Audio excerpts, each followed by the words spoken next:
Hello everyone. So welcome back. We are back to our tree-based methods in part two.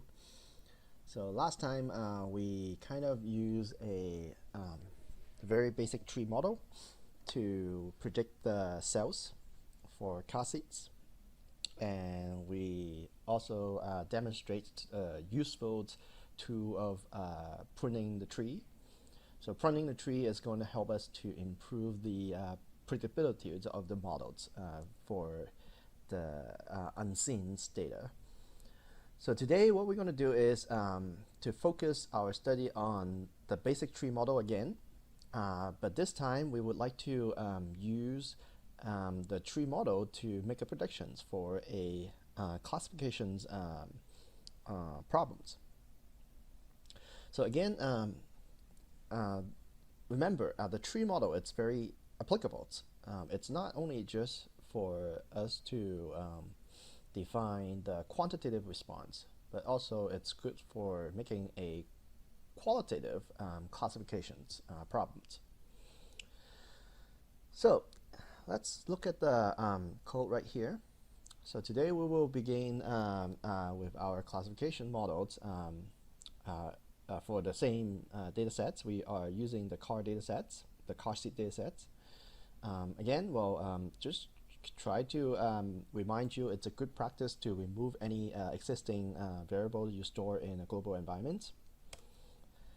And again, we are going to use the tree models to make a prediction. So we're going to load up the library ISLR for the data sets, and we're going to use the tree model. So let's load the library for tree, and we will attach the car seats data sets so we can use it. So again, in the car seat data sets, there are 11 columns. So sales, comp price, income, advertising, and such. The dimensions, right, you can print it. There are 400 rows and 11 variables, 11 columns. So this time we want to make a predictions for a classifications problems. So in this case, the response variables that we are trying to deal with still is the cells, but instead we would like to actually classify the cells of car seats into two categories. So one is the category we call height, and then the other one is maybe what we call low. So before we classifying the values for the cells, we are putting a class for a cells. We want to see how cells it's being defined in our data sets. So in our data sets, we use the range functions to basically see the lowest values of cells and the highest value of cells in our data sets. The lowest values is 0, and the highest value is 16.27. So maybe it's good to classify the cells to be high when the cells has a value that it's almost above half of this range, so maybe 8. So that's why we are creating a new variable here. So we call this high. So when the cells is high, it will be any number in the cells column that has a value over or equals to 8. And when the high is true, then we put the value yes. And when the high is not true, then we put the value no. So let's create this new variable. So we see the high variable here. So this is in an array right now, so it's not in our data frame yet. So what we want to do is to put it into our data frames, just like the table we've seen, and save it. All right, so we are going to use the data frame to frame the data sets, car seats, and by adding the one extra columns, the arrays into our data frame, which is high, and save it as car seats. So now, as you can see, car seats we'll now have 400 rows and 12 columns. And of course, the last column that we create, it's basically the column called height. So now we add the new data into our data frame so we can work with the rest of the procedures, right? The steps.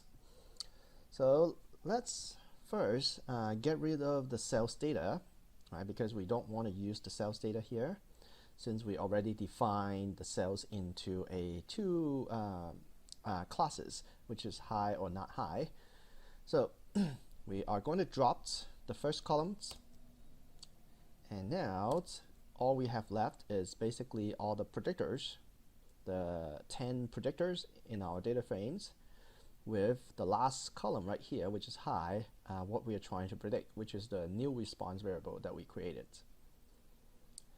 All right, similarly to our previous exercise, we are going to start splitting the data into a testing set and a training set. So we are going to set the random seeds here. So again, you can use any number for your seeds. I'm using 2 here in this case. So the number of observation is 400, so we use the number of rows, right, to define this number, and we get 400. And we want to split the data into half of the data into training and half to testing. So we want to have the split for 50%, 0.5. And we're going to create a training set index by sampling a random number from 1 to 400, and also using 400 times 0.5, which is 200. So we are trying to randomly select 200 number out of the index from 1 to 400. We're gonna take those index out and save it as a test index. And finally, we're gonna define the training data set is basically the data sets, car seats, with the index number in this random training index. And the testing data sets are the ones who actually in the index number with the testing number, which is something that we define here, not included in the data index of the trainings. And then we want to store the testing outcomes here from our testing data sets because we want to make a predictions of the testing data sets and compare to the results. So we save it. All right, so oopsie. So let's save the whole thing. Okay. All right, so now what we want to do is to build our tree. So just like our previous exercise, what we need to do is to use the tree functions. So again, you can see it here. So tree. And we're going to put in the response variable. This time we are not putting in cells, but we're putting in height, right, which is the new column that we created. So height has 2 values, either yes or no. And we are trying to use this tree model with all the predictors in our data frame except for height to run the tree predictions or the tree model fits. And we are only using the training data sets. So let's do this. Again, we can print the summary, right, of the models.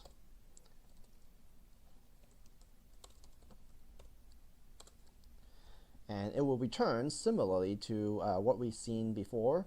So this full growing tree is going to consider how many variables or predictors in our data sets.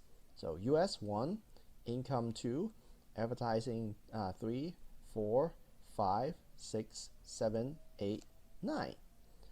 So out of total of 10 predictors, the tree models will suggest to use only 9 out of the 10 predictors in this tree constructions. And this tree will have total of 21 terminal nodes. And here is the residual mean deviance. So in this case, the residual mean deviance in a classification model, it's not representing the sum of square like we've seen before. So in this case, the deviance actually represents the deviance basically in the classification model. So it's basically the error rates, right, from the models to for predicting the training data sets. And also we have the misclassifications error rate here, right, which is the error rates, right, from the models for the training data, which is 11.5% error rate. All right, so now we know how many predictors we are using in this tree and how many terminal knots, but we still haven't seen how the tree is being constructed.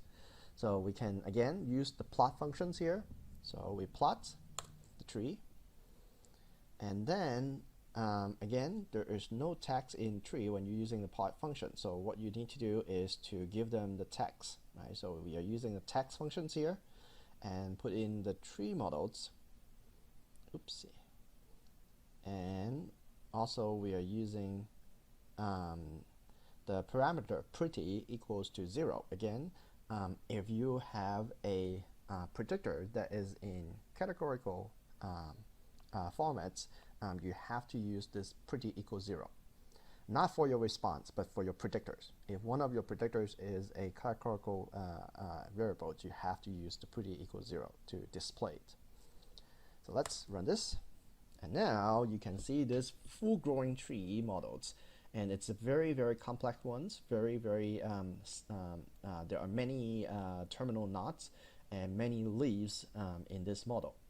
So that's why it's kind of difficult to read the text here. But as you can see, well, the initial split right here, it's basically by the price. Price less than 96.5 will goes to the left-hand side. Anything above or equals to 96.5 will go to the right-hand side. And then it was split by the shelf lock on this side, split by populations on the other side, and then so on and on. So as you can see, well, this could build into a very complex tree structure here. All right, so now what we want to do is to run this predictions, right? So we want to actually predict the outcome, which is high, by using the tree model. And this time we're not using the training data sets, right? So we're using the testing data sets. And in this case, you have to put in a specific parameter here, and you have to define what types of prediction you are trying to do. And this time we are doing a categorical prediction. So you have to define type equals to class. So let's run this and store the predictions into tree print.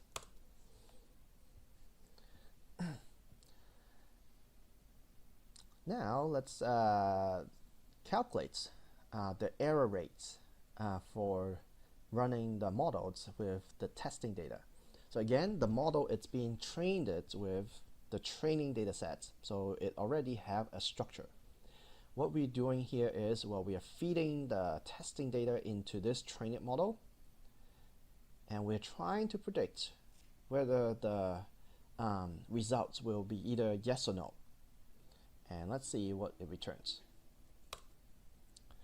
So we're calculating the means values when the predictions is not equals to the actual testing outcomes, and we returns with 0.23.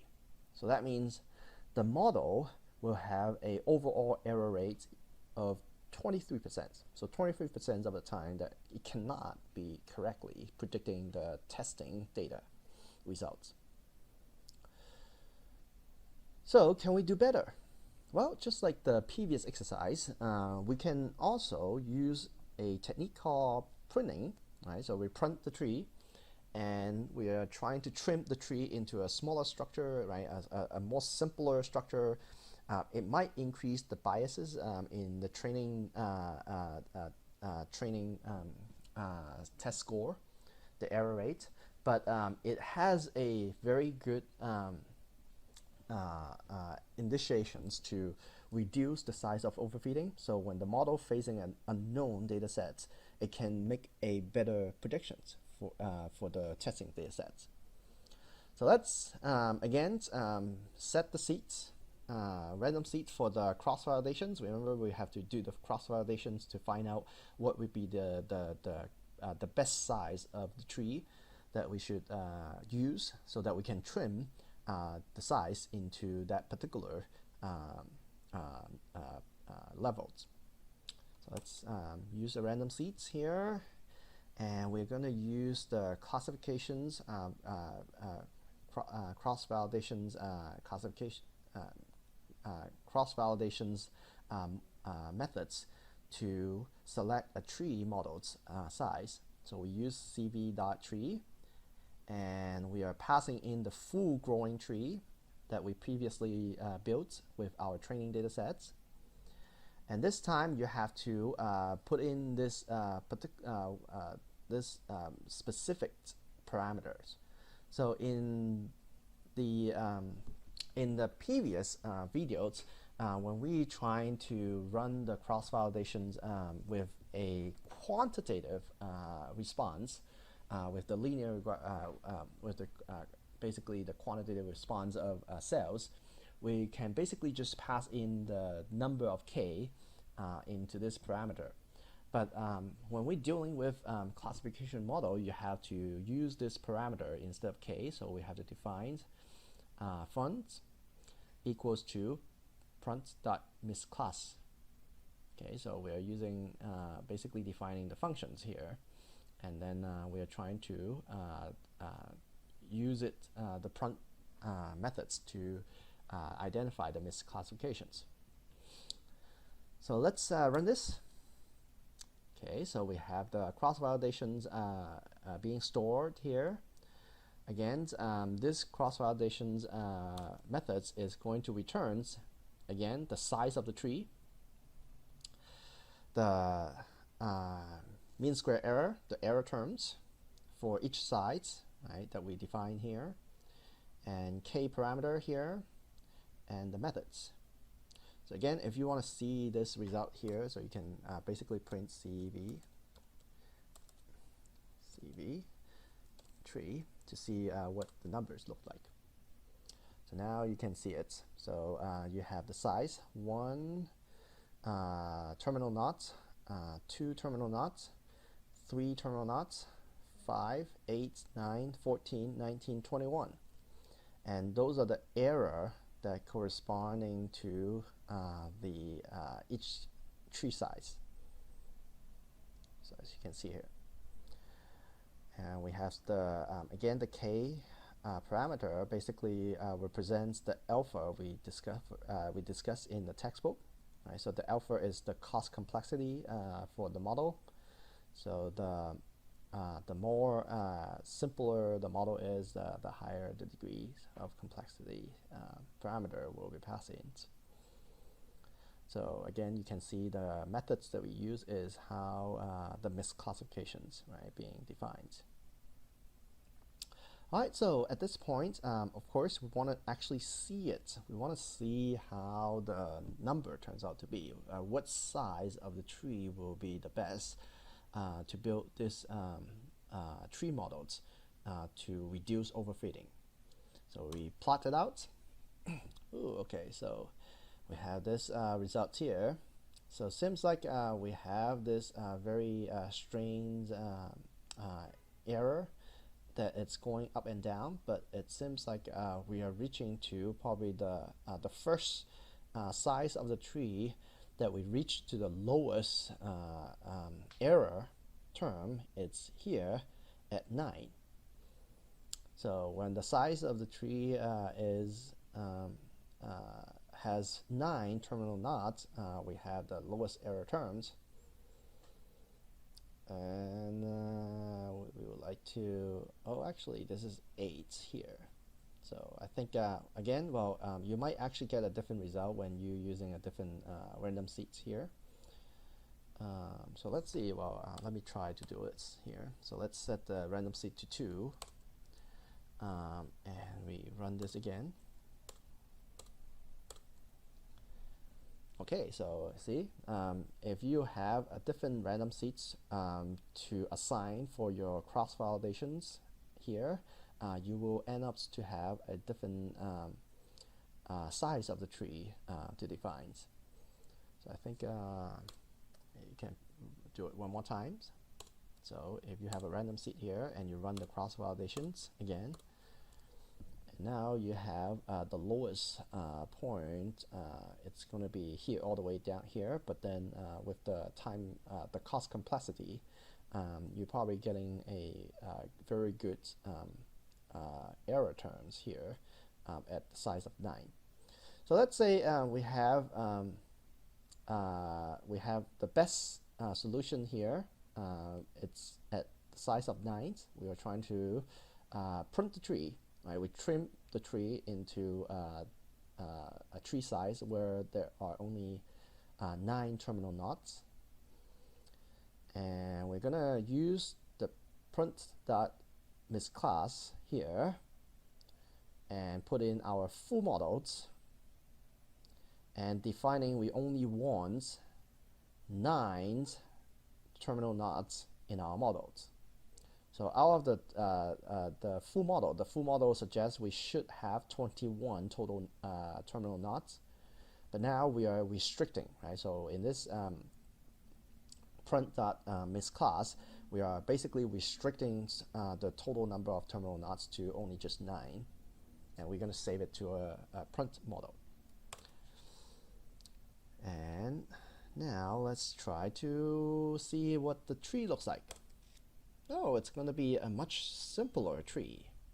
And let's put the text into it. So let's this time try not to put the pretty equals 0. So let's see what we have in this tree. Okay, so we have this specification here. Again, well, as you can see, well, shelf locked is a categorical variables. So without doing the pretty equal to 0, now I do not see how shelf locked is being divided out in this terminal knot. So let's do this again. So we print the tree, and let's say we are going to pass in pretty equals 0, and run this code again. Now can you see the shelf lock is now defined? So bad mediums go to the left hand side, while the good will go to the right hand side, and that's basically the structure of a tree. And at last, we're going to try to run the predictions. So let's do this predictions here. So we predict by using the pruned model, and we pass in the testing data sets. We're not using a training, but testing data sets. And you have to put one extra thing here when you're doing predictions with a classifications problems. You have to define the types of prediction is class. So we make a predictions, and now we would like to use our mean function to calculate the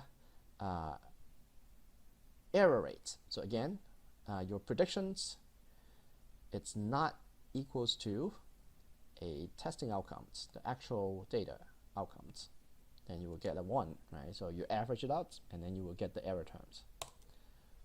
And in this case, well, we are getting a error term here, which is 0.225. So 22.5% of these predictions are not correct in general. Well, what is the previous?